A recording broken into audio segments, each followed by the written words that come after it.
Hi, இந்த வீடியோவில் என்ன பார்க்க போகிறோம் பார்த்தீங்கன்னா, புதுசாக ஆர்பிஐ வந்து கோல்டு லோன்லேயும் சரி, பேங்கிங் செக்டர்லேயும் சரி நிறைய சேஞ்சஸை கொண்டு வந்திருக்காங்க.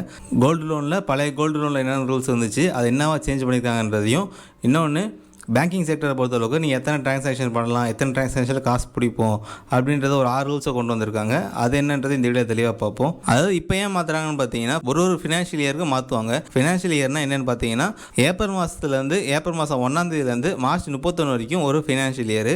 அது அடிக்கடி மாற்றுவாங்க அப்பப்போ. ஸோ இப்போ என்ன மாற்றிருக்காங்க பார்த்தீங்கன்னா, இப்போ வந்து கோல்டு லோனில் மாற்றிருக்காங்க. இன்னொன்று பேங்கிங் செக்டரில் எத்தனை டைம் ஃப்ரீயாக காசு எடுக்கலாம், எத்தனை டைமுக்கு மேலே காசு எடுத்தால் நாங்கள் காசு பிடிப்போன்றது கூட மாற்றிருக்காங்க. ஃபஸ்ட்டு பழைய கோல்டு லோனில் எப்படி இருந்தது பார்த்தீங்கன்னா, நீங்கள் பழைய கோல்டு லோனில் நீங்கள் ஒரு கோல்டை வச்சிங்கன்னா பேங்க்கில் போயிட்டு 1 வருஷத்துக்கு நீங்கள் அந்த கோல்டு லோன் வச்சுக்கலாம். அந்த 1 வருஷத்துக்கான வட்டியை நீங்கள் ஒரு டைம் கட்டிட்டு திருப்பி அடுத்த வருஷத்துக்கு வேணுன்னா நீங்கள் அதை ரினியூவல் பண்ணிக்கலாம். அதாவது அந்த 1 வருஷத்துக்கு நீங்கள் வட்டியை மட்டும் கட்டிட்டு அடுத்த வருஷத்துக்கு நீங்கள் அதே கோல்டை அங்கேயே வச்சுட்டு மீட்காமல் அடுத்த வருஷமும் வட்டியை கடத்திட்டு போகலாம். இல்லை அசலை கொஞ்சம் கொஞ்சமாக கட்டிட்டு கூட மொத்தமாக வட்டியும் அசலும் சேர்த்து கொஞ்சம் கொஞ்சமாக கட்டிட்டு கூட கடைசியாக கோல்டு மீட்டுக்கலாம். ஸோ இதுதான் பழைய ரூல்ஸாக இருந்தது.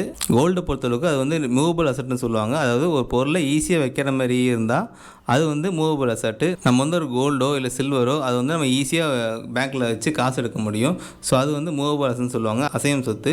ஸோ அப்படி இருக்கிறப்ப அந்த இதை இந்தியாவை பொறுத்தளவுக்கு கோல்டுன்றது ரொம்ப முக்கியமான ஒரு விஷயம். அதுதான் எல்லாருமே ஏதாவது அர்ஜென்ட்டாக சொல்லி யூஸ் பண்ணுவாங்க. ஸோ இத்தனை ரூல்ஸ் எப்படி இருந்ததுன்னா, நீங்கள் வந்து ஒரு நகையை வச்சுட்டிங்கன்னா கரெக்டாக 1 வருஷத்துக்கு வரைக்கும் ஒரு 1 லட்ச ரூபாய்க்கு நகை வச்சிங்கன்னா 10,000 வட்டி கட்டினீங்கன்னா அந்த 10,000 வட்டி கட்டிட்டு அடுத்த வருஷமும் நீங்கள் அதை கண்டினியூ பண்ணலாம். சப்போஸ் வட்டி கட்ட முடியலன்னா அந்த 1 லட்ச ரூபாயிலேருந்து அடுத்த வருஷம் வந்து அசல் 1,10,000 இருந்து அந்த 1,10,000க்கு நீங்கள் வட்டி கட்டணும். அது குறிப்பிட்ட காலத்துக்கு மேலே அவங்களாம் கட்ட முடியலன்னா அதை ஏலம் விட்டுருவாங்க. ஸோ இதுதான் பழைய ரூல்ஸாக இருந்தது. இப்போ புது ரூல்ஸ் என்னன்னு பார்த்தீங்கன்னா, இப்போ நீங்கள் வந்து இந்த வருஷம் ஒரு நகை வைக்கிறீங்கன்னா அடுத்த வருஷம் இதே தேதியில் வந்து நீங்கள் நகையை மூட்டிருக்கணும். அதாவது அசலையும் கட்டி நகையை எடுத்துருக்கணும். அது மட்டும் இல்லாமல் வட்டியும் கட்டியிருக்கணும். மார்ச் 31 அன்றைக்கி நீங்கள் நகை வச்சிங்கன்னா அடுத்தது மார்ச் 31க்குள்ளே நீங்கள் வந்து அந்த 1 லட்ச ரூபாய்க்கு நகை வச்சிங்கன்னா 1 லட்ச ரூபா காசும் கொடுத்து நகையை மூட்டிருக்கணும். அந்த 1 லட்ச ரூபாய்க்கு ஒரு 10,000 வட்டினா அந்த 10,000 கொடுத்துருக்கணும். அதாவது 1,10,000 கொடுத்து நீங்கள் நகையை மூட்டிருக்கணும் அப்படின்றது தான் புதிய ரூல்ஸு. ஸோ இதுதான் மக்கள்கிட்ட மாற்றுங்க, இந்த சிஸ்டத்தை மாற்றுங்க சொல்லிட்டு இருக்காங்க நிறைய பேர். ஏன்னு பார்த்தீங்கன்னா, 1 வருஷத்துக்குள்ளே 1,10,000 ரெடி பண்ணுறது கஷ்டம், பழைய சிஸ்டமே இருக்கட்டும், எங்களுக்கு புது சிஸ்டம் வேணான்றதை சொல்லிட்டு இருக்காங்க. சரி, இது ஏன் கொண்டு வந்தாங்கன்னு பார்த்தீங்கன்னா, அதுக்கு ஆர்பிஐ வந்து ஒரு ரூல்ஸ் சொல்கிறாங்க. என்னென்னு பார்த்தீங்கன்னா, கஸ்டமருக்கே தெரியாமல் ஒரு சில பேங்க்ஸ் வந்து என்ன பண்ணுறாங்கன்னா, நகையை பொறுத்தளவுக்கு அவங்க ஏலம் விட்டுறாங்க, இல்லை அந்த நகையை அவங்களே எடுத்துக்கிறாங்க, காசு மட்டும் அவங்க கட்டிடுறாங்க பேங்க்கில், இன்டெரக்டாக அவங்க பண்ணிடுறாங்கன்றதுனால புதுசாக இந்த ரூல்ஸை கொண்டு வந்திருக்காங்க. ஆனால் நிறைய பேர் மக்கள் என்ன சொல்கிறாங்கன்னா, இல்லை இந்த ரூல்ஸ் எங்களுக்கு தேவையில்லை, பழைய ரூல்ஸை கொண்டு வாங்க சொல்லி நிறைய பேர் கேட்டுருக்காங்க. இன்னொரு காரணம் என்ன சொல்கிறாங்க பார்த்தீங்கன்னா, இப்போ இந்த ரூல்ஸ் வந்ததுக்கப்புறம் என்ன ஆகும்னா, கந்து வட்டின்றது அதிகமாக ஆரம்பிக்கும். ஏன்னா 1 வருஷத்துக்குள்ளே நகையை மூட்க முடியாது. அதனால் கந்து வட்டி பக்கம் எல்லாம் போக ஆரம்பிச்சிடுவாங்க. வட்டி அதிகமாக தான் பரவாயில்ல, நீங்கள் நம்ம லேட்டாக கூட நகையை மூட்டுக்கலாம்.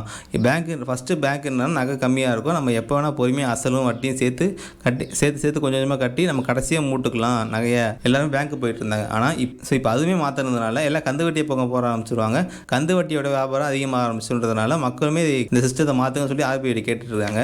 சரி, அடுத்தது ஆர்பிஐ வந்து இது மட்டும் தான் மாற்றிருக்காங்களான்னு கேட்டிங்கன்னா, அடுத்தது பேங்க் செக்டர்லேயும் மாற்றிருக்காங்க. பேங்க் செக்டரை பொறுத்தளவுக்கு புதுசாக 6 ரூல்ஸ் கொண்டு வந்திருக்காங்க. அது என்ன ரூல்ஸ்னு பார்த்தீங்கன்னா, நீங்கள் வந்து அதாவது ஹெச்டிஎஃப்சி பேங்க் வச்சுருந்தீங்கன்னா ஹெச்டிஎஃப்சி ஏடிஎம்லேயே போயிட்டு நீங்கள் பணம் எடுத்துக்கிட்டிங்கன்னா 3லேருந்து 5 டைம் வரைக்கும் ஃப்ரீயாக காசு எடுத்துக்கலாம். 5 டைம் மேலே நீங்கள் காசு எடுக்க ஆரம்பிச்சிங்கன்னா 19 ரூபாயிலேருந்து 23 வரைக்கும் சார்ஜ் பண்ணுவாங்க.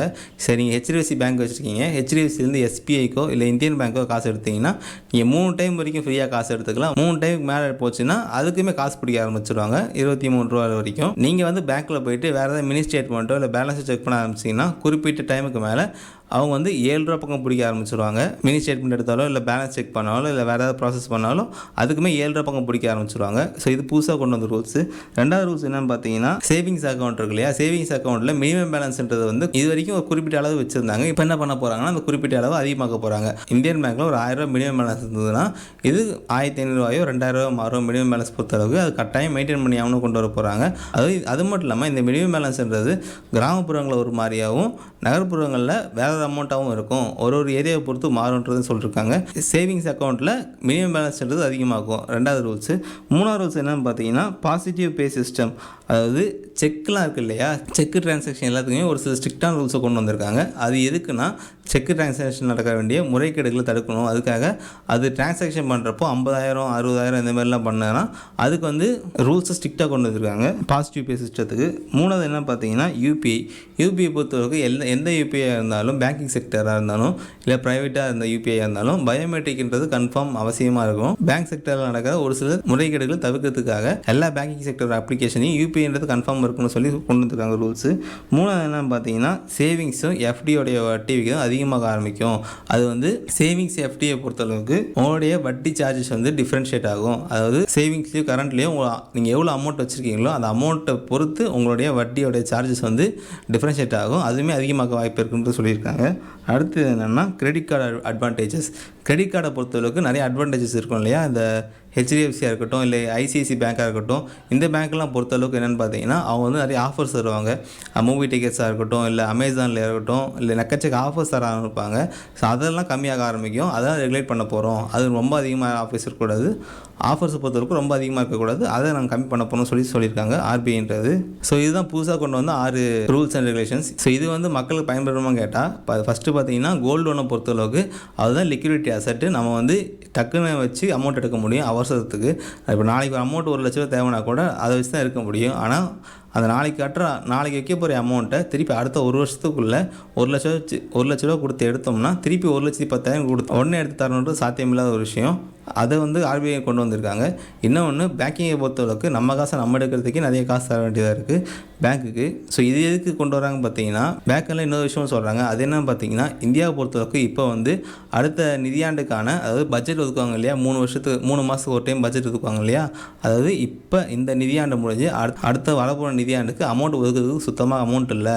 அதுக்கு வந்து ஒரு 16 லட்சம் கோடி தேவைப்படுது அப்படின்னு சொல்லி ரீசெண்டாக இந்திய கவர்மெண்ட் வந்து ஒரு 8 லட்சம் கோடி கடன் வாங்குறதா சொல்லியிருந்தாங்க. ஸோ அதுக்குமே ஒரு ரீசனாக சொல்லிட்டு இருக்காங்க நிறைய பேர். ஏன்னா இப்போது பேங்கிங்கை பொறுத்தளவுக்கு இவ்வளோ அமௌண்ட் வந்து யார் பக்கம் போகும் பார்த்தீங்கன்னா இன்டெரக்டாக சென்ட்ரல் கவர்மெண்ட் பக்கம் தான் போகும். ஸோ அப்படி இருக்கிறப்போ இந்தியன் கவர்மெண்ட்டு இப்போதைக்கு அமௌண்ட் இல்லை, நிதியாண்டிக்கு அமௌண்ட் இல்லைன்றதுனால ஸோ இந்த ஃபீஸ் எல்லாம் அதிகமாக அதான் சொல்லிட்டு இருக்காங்க. ஆல்ரெடி 181 லட்சம் கோடி வந்து கடன் இருக்குது. அது மட்டும் இல்லாமல் இப்போ ஒரு 8 லட்சம் கோடி கடன் வேறு கேட்டிருக்காங்க. அது இல்லாமல் இன்னொரு 8 லட்சம் கோடி வந்து அதுக்கப்புறம் அவங்க போகிறத சொல்லியிருக்காங்க. இது வந்து அடுத்த பட்ஜெட்டுக்கே அமௌண்ட்னு சொல்லியிருக்காங்க. ஸோ இதுவுமே ஒரு காரணமாக சொல்லிட்டு இருக்காங்க. ஏன்னா இப்போ வந்து அமௌண்ட்டெல்லாம் இதில் அதிகமாக்கிட்டாங்கன்னா அதுவும் சென்ட்ரல் கவர்மெண்ட் பக்கம் போயிடும். அப்போ இதுக்கு நிதியாண்டுக்கு ஓரளவுக்கு அமௌண்ட் இருக்கும், கடன் வாங்குறது கம்மியாகுன்றதுனால கூட இந்த புதுசாக அந்த ரூல்ஸை கொண்டு வந்துருக்கலாம் சொல்லிட்டு இருக்காங்க. ஸோ இந்த வீடியோ பிடிச்சா மறக்காமல் லைக் பண்ணிட்டு சப்ஸ்கிரைப் பண்ணிட்டு ஷேர் பண்ணுறேங்க.